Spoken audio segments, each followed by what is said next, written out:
Problème économique. Moi, 100% je crois à ça, problème économique de l'Iran. L'Iran fait face à une crise économique sérieuse. Et comme ça, l'Iran ne peut pas tenir. Alors, comme conséquence, une inflation élevée.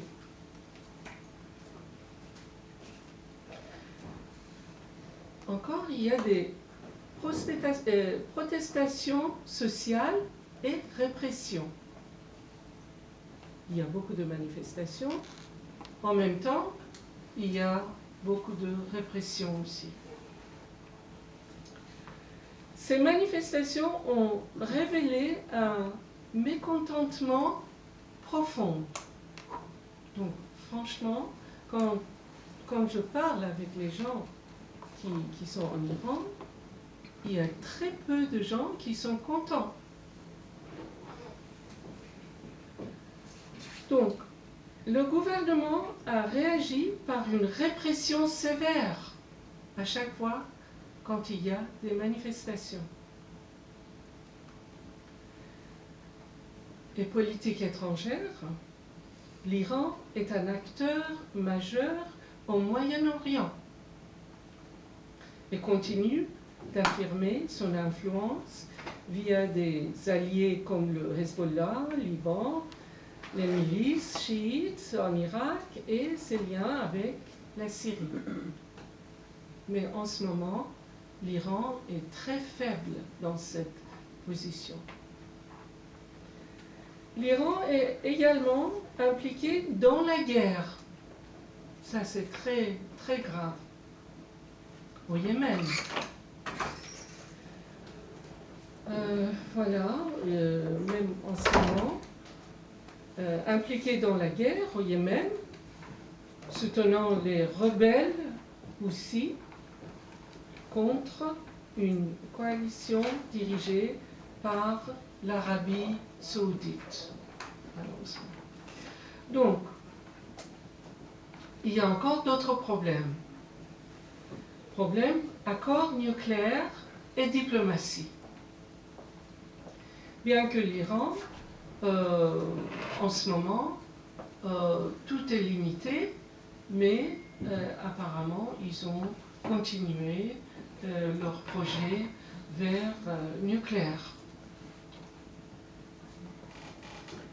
Depuis la rupture de l'accord par les États-Unis, l'Iran a accéléré son programme nucléaire. Bien sûr, il n'y a pas de contrôle. En ce moment, il y a des négociations, mais entre-temps, ils ont continué leur projet. Bon, je ne vais pas trop dire, parce que après, c'est Madame Robiol qui va décortiquer tous les problèmes de l'Iran. Mais bon, je suis vraiment très honorée d'accueillir Madame Fahimeh Robiol. Madame Fahimeh Robiol est iranienne, parce qu'on m'a demandé plusieurs fois si elle est iranienne. Oui, elle est iranienne, franco-iranienne, parce qu'elle est mariée avec un Français et naturalisée ici. Bon. Madame Fahimeh Robiol a dû faire un choix difficile entre son pays et son combat.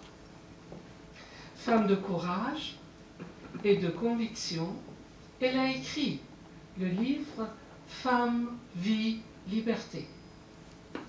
Parlons-en.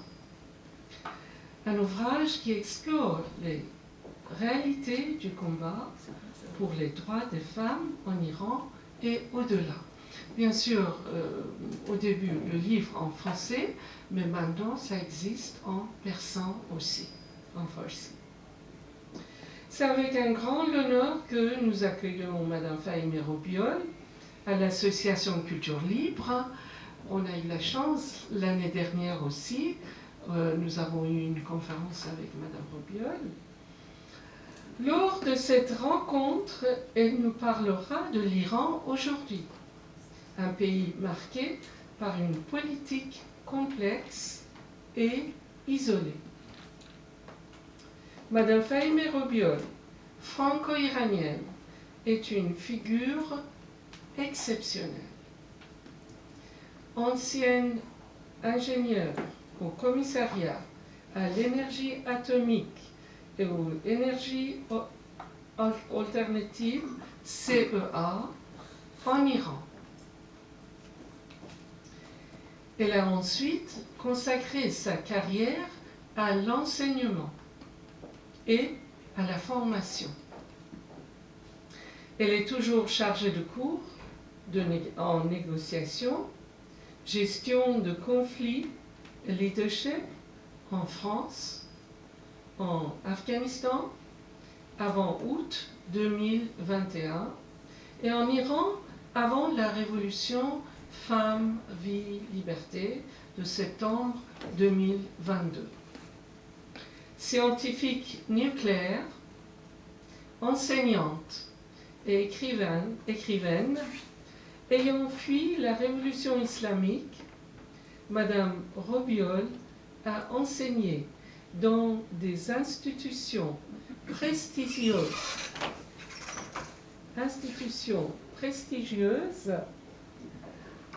telles que l'ENA, l'école de guerre, l'ESSEC, Sciences Po et Paris 3.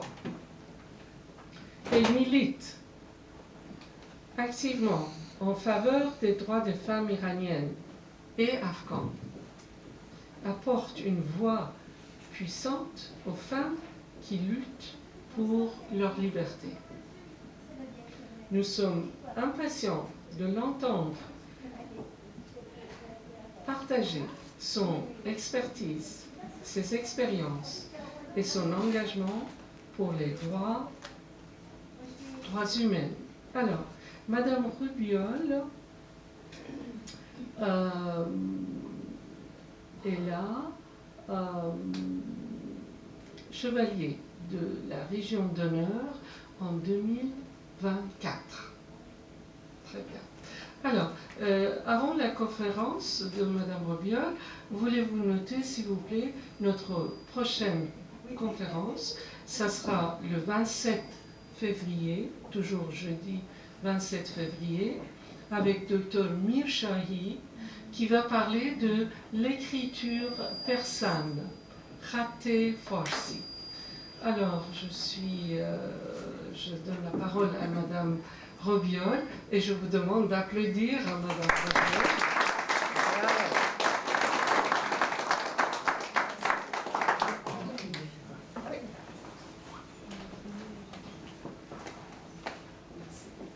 Merci à vous.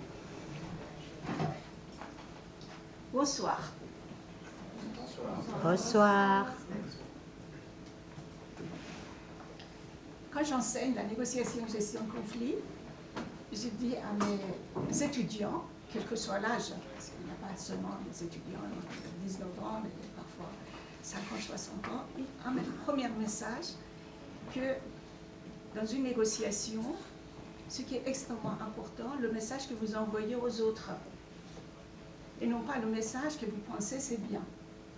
Et ce message-là doit être extrêmement clair, c'est-à-dire ne crée pas une ambiguïté chez celui auquel vous envoyez le message. Donc quand je vous dis avec tant de motivation, bonsoir, j'ai constaté qu'il y a seulement quelques personnes qui m'ont répondu. Donc ma perception, je voudrais continuer mon exposé. Ma conception, c'est qu'il y en a qui n'ont pas entendu, il y en a qui pensent à autre chose, il y en a qui ont dit « encore on va parler d'Iran, ça nous fatigue, on est venu pour la littérature persane ». Donc vous voyez, j'ai un spectre de perception qui peuvent me perturber en disant finalement, est-ce que je suis au bon endroit? Donc je recommence pour vous dire bonsoir. Bonsoir. Écoutez, c'est une sorte de team building, comme on le dit. Bien, je voudrais remercier infiniment Naïd déjà de m'avoir invité. Je suis très fière et très honorée d'avoir tant de franco-iraniens ou iraniens ou français autour de cette séance, sachant que par mes responsabilités au CEA ici, où j'ai eu des positions importantes, indirectement, je ne pouvais pas trop me rapprocher aux Iraniens en France. Donc pour moi, c'est vraiment cette découverte qui me rend très très heureuse, qui a commencé sincèrement depuis